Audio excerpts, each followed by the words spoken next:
Hi everyone, Niv here, and this is part 2 of my Tableau style or grid style card reading.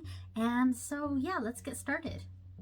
Okay, so in this episode iteration, I don't know what we call it, but in this video, I'm going to try to go over some of the smaller spreads for Tableau style reading. And if you have missed my part 1, I definitely recommend go watching that. It's like an hour long. It's super long, but yeah, it's a really long introduction to the Tableau style reading.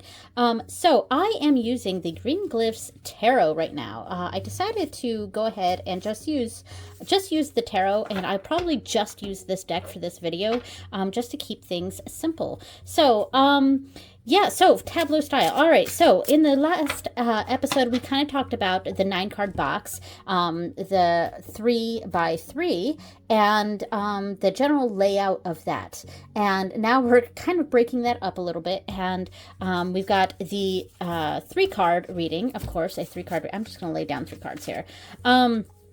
Yeah, so the 3-card reading, this can be read in a few different ways. And the way you lay it out is your own personal preference. A lot of people will lay down the middle card first, as that often tends to be the focus of the reading, and then they'll lay down the other 2 cards like that.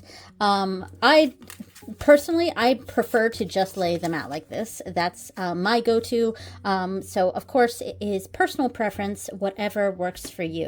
And some people actually, if they're looking for a specific card, maybe there's a specific...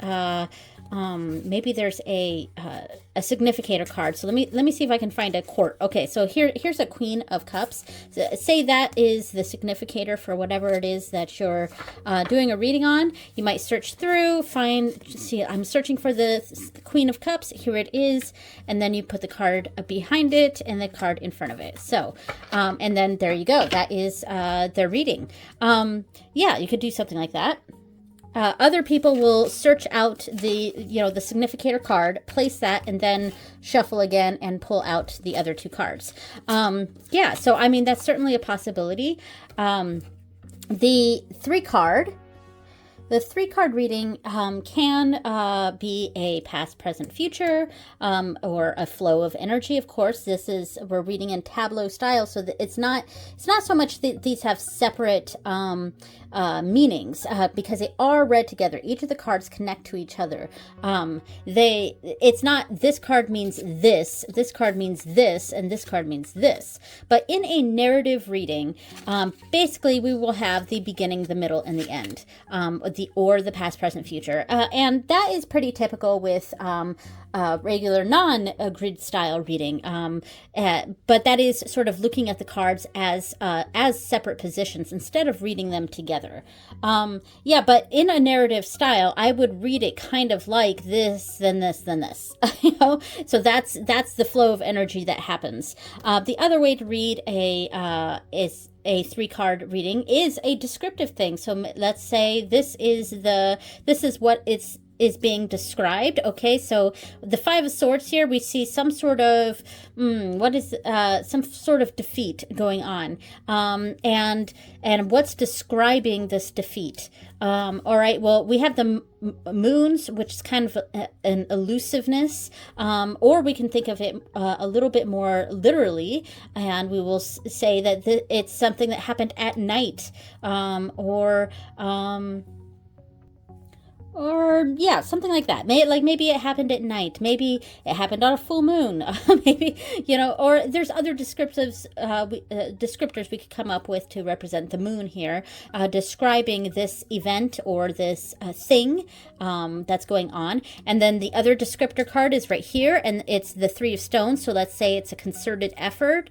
Whatever's going on is a concerted effort. Whatever this defeat is something that's that people have worked toward. So it was a collaborative effect, a collaborative sort of defeat. It wasn't just one against one. It was a team or a group of people or more than one person that teamed together to maybe in secret, and came together and defeated something. And this could be a good thing or a bad thing. I mean, the Five of Swords tends to be a bit negative, but you know, it's sometimes there could be if it's a victory, it's kind of a victory at a cost sort of thing. That tends to be where the Five of Swords is, because Five of Swords is actually a bit of a kind of a tough card, kind of a challenging card, but it's not usually seen as a positive card.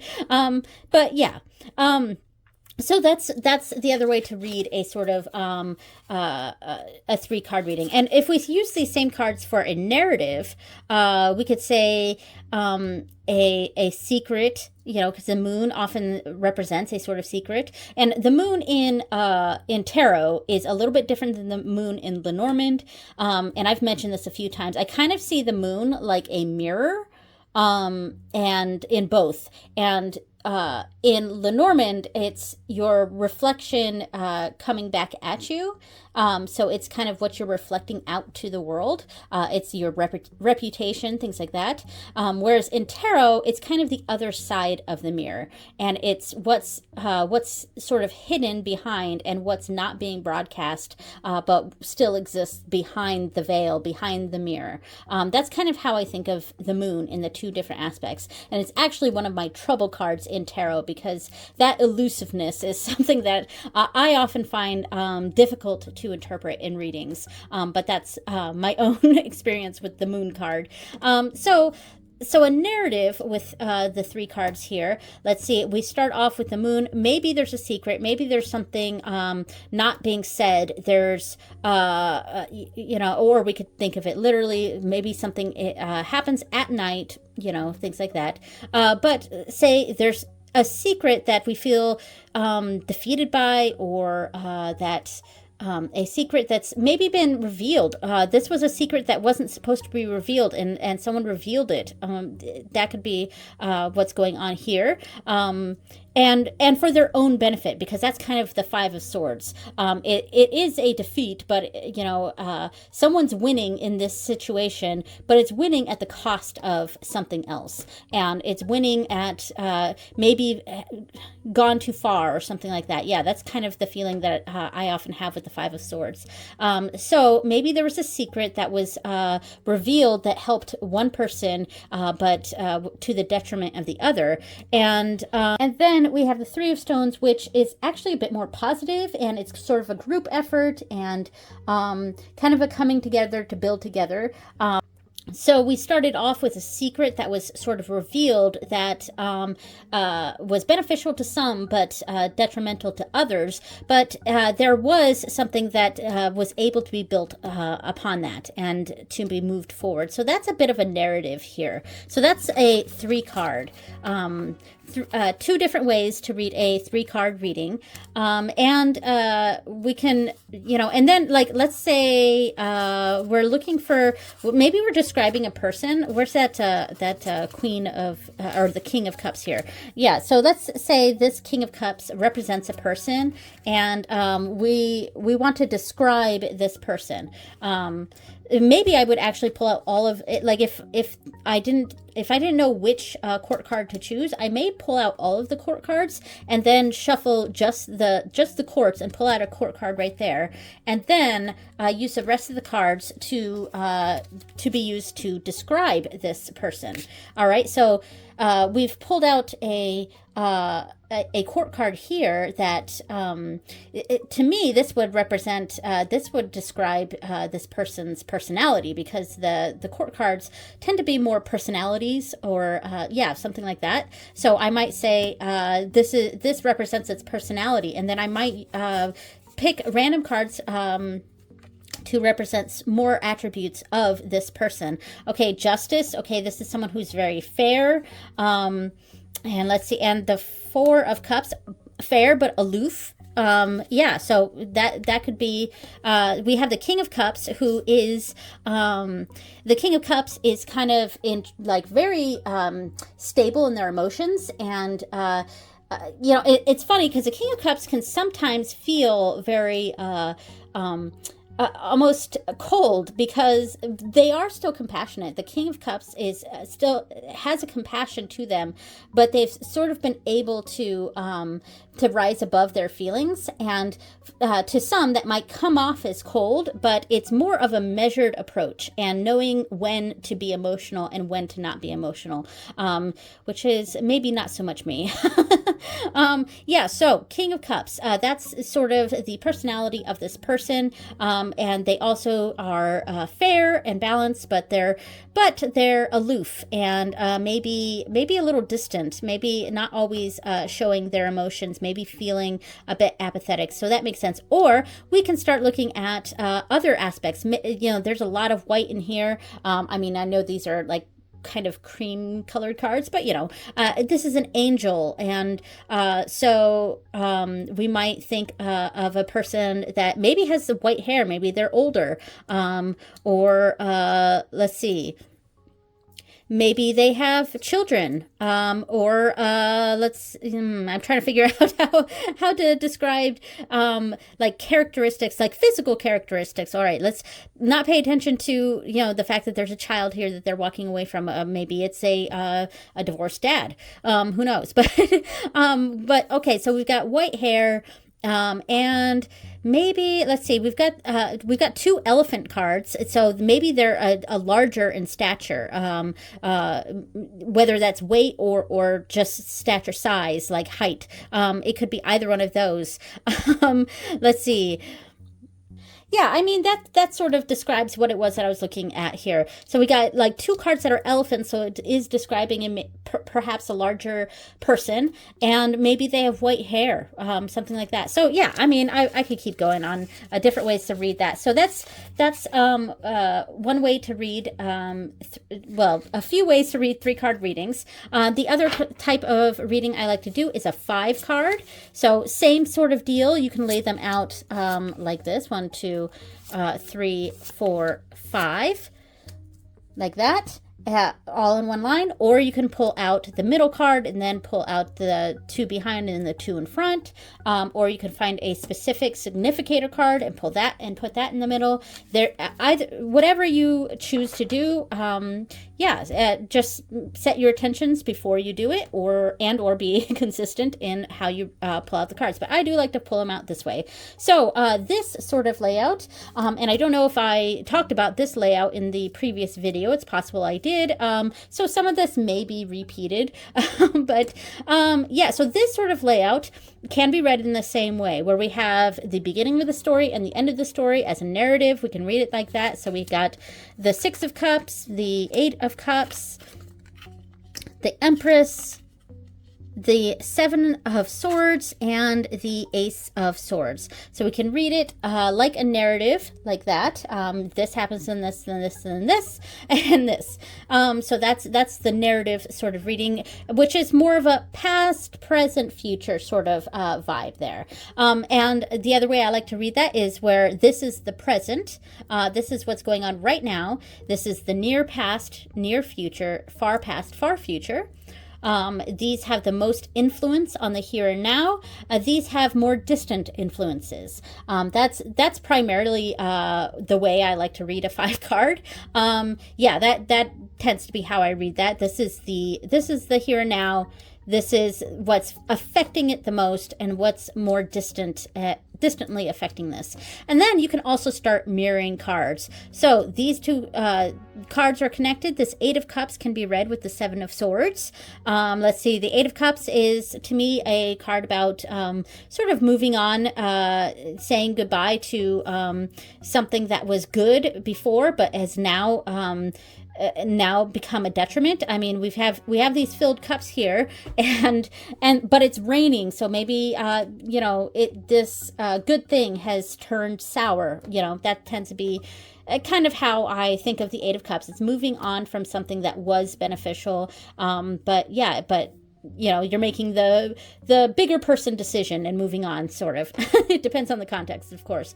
So we got that energy mixed with the 7 of Swords. Maybe it's because the 7 of Swords has to do with a betrayal of some sort. So these two cards are connected. Why are we leaving behind? Because there was a betrayal. But or because since this is more in the future position here, we've decided to move on because because we suspect there is betrayal or something like that. And there are other ways I could potentially read that, but I'm just trying to come up with some examples right here. And then the further off influences are the six of Cups with the Ace of Swords. So it is this is a sense of nostalgia. Like we had the past cards, these two cards together even show this sense of nostalgia there, and a bit of rose-colored glasses around this past situation. But it is something that we are rising above and choosing ourselves for. I mean, the Empress is finding it. I feel like this is very much rising above and feeling this for ourselves and nurturing for ourselves, and maybe making some hard decisions to cut things off. And these are two swords. We have two Cups cards and two Swords cards. So the future decision is a harsher decision than the past. This is a bit more romanticized and a bit more like, yes, we're remembering the good times, but we know that these have not served us well. So we're rising above and making a difficult choice that is going to hurt the other person. And maybe there's a level of deceit involved, but this is the future decision, and making a swift, honest decision and cutting things off, because we've got two swords here that are cutting off this past situation. So, I mean, there you go. That's one, that is a way you can read a 5-card tableau style using a tarot, All right. So then we have a 6-card. Now, this can be laid out 1, 2, 3, 4, 5, 6, or you could lay it out like 1, 2, 3, 4, 5, 6. Whatever makes sense for you, that would be what I recommend, is however you lay it out, and whatever makes sense for you. So yeah, so a 6-card. This is probably my least used of the smaller spreads of the 3-card, 5-card, 6-card. Yeah, so this is probably my least used because I often find it a little confusing. Because it's missing like a third row, so like another row up here. It's missing the 3x3. I often feel like this a 6-card can be a bit incomplete. And it can be read very similarly to the 9-card, whereas we have the past or the beginning, the present or the middle, and the future or the end. Beginning, middle, end, past, present, future. And then we have, this is where I get tripped up with a 6-card. Because with the 9-card, we would have another row up here, and this would be the influences, this would be the reality, this is the foundation, right? Or we could think of this is the reality, and this is the influences, and then something down here is the, and I think that's where I get tripped up, is like, where is this in the 9-card? But I think I focus a bit more on the past, present, future, or the beginning, middle, end, and instead of the 3 cards this way. Yeah, I mean, I may change my mind in 5 minutes, but yeah, so let's see. Like, we got the past situation here, 9 of Stones being read with the 7 of Wands. The 9 of Stones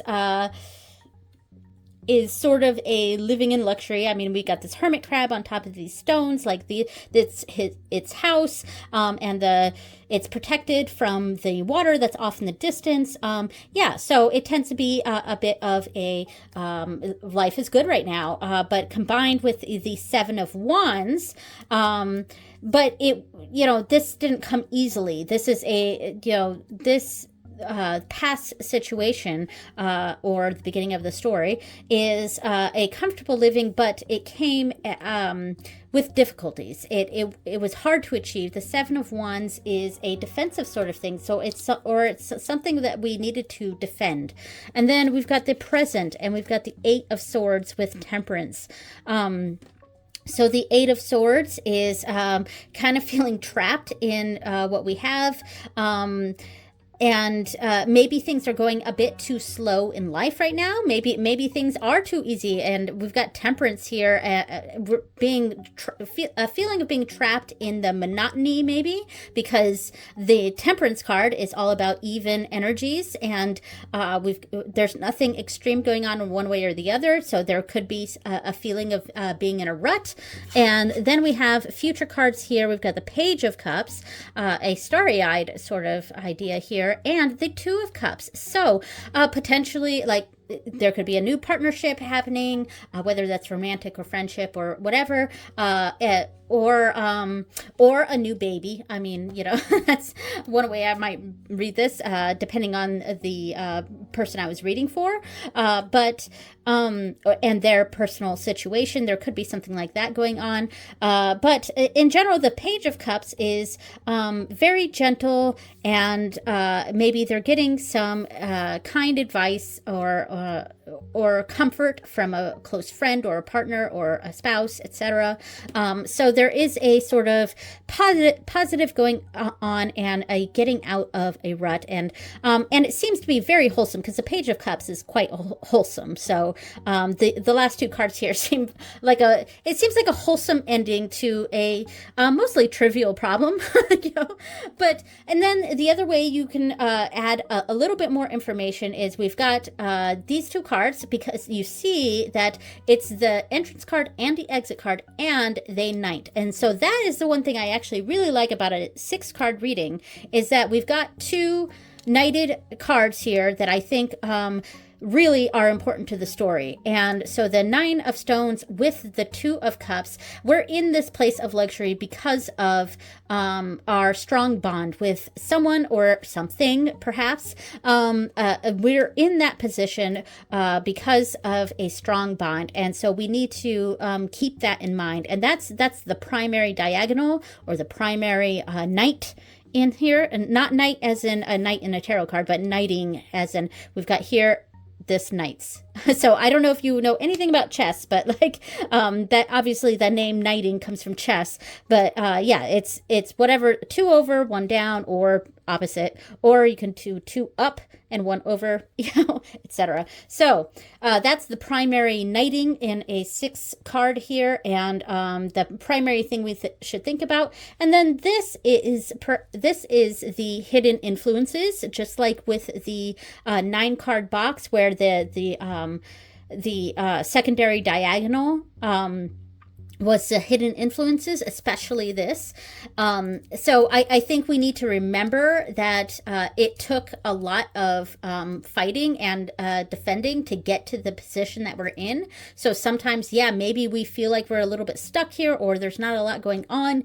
But we do need to remember that that it took us a lot to get here, and we're here because of the support that we received from those closest to us, and we're in a good position. So it is sort of a remembering how we got here, and perhaps helping us to get out of this feeling like we're in a rut or we're stuck for something. But yeah, so that's a simple little reading there. Okay, so the last thing I want to sort of share is a combination of, so I have the Green Glyphs Lenormand here with the Green Glyphs Tarot, and I'm using the Lenormand with this. We're going to do, I think we'll just do a 3-card, just make it simple. We'll do a 3-card.